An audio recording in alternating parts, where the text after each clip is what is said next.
kinigod si Pinky ba? Pasana all ka na lang gud ni ani sa iya. Kani si Pinky ba ang ako mo motor. Kay alaga kayo sa akong partner. Nawa kay iya gud na niya kaalaga kayo iya nang tiguan, tiduran na ng sapon. Tapos pakuli niya gikan trabaho iya gud na permi i-check.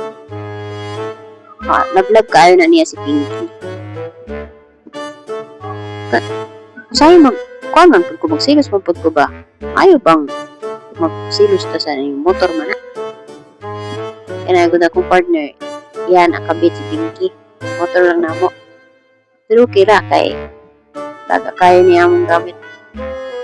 So shout out sa mga tawanang maalaga sa ilang mga gamit kaya ng motor kay importante gud ani sa ato kay dakong tabang ni maka kuanta mag natutag layo.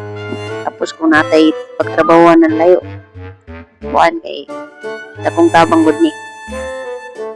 Sana all ka na lang gud kay kanang mag haplos na siya. Hala, hilod with feelings good na.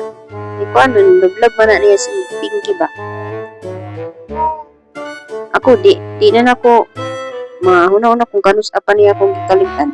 Katupad ng siguro weeks pa lang may wa pa may sa kagulan na ikuskos kay lura niya akong likod karon wa na gud di na utrohan kana karon ang iyang ikuan og ginakuskusan na gud karon si Pinky na lang o diba sana all na lang.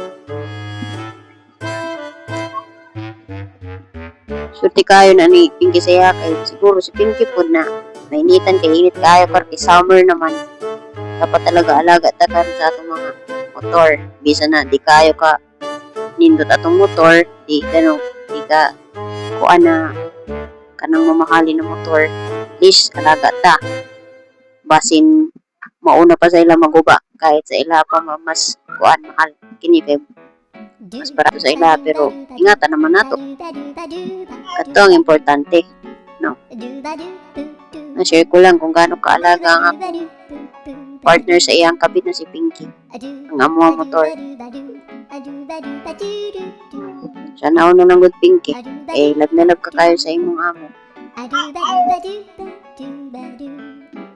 So ang motor gud na ato ang service pa ato ang gud ilagaan kasi murag tao mo na sila napo na sila pakiramdam na init kayong panahon tag-init naman yun tag-araw initan po na sila kung tag-uwan ulan kuwan po na sila malamigan so kuwan po lagaan gud nato para di makuba dayon katulang share lang nako kung gaano kaalaga akong partner sa iyang motor.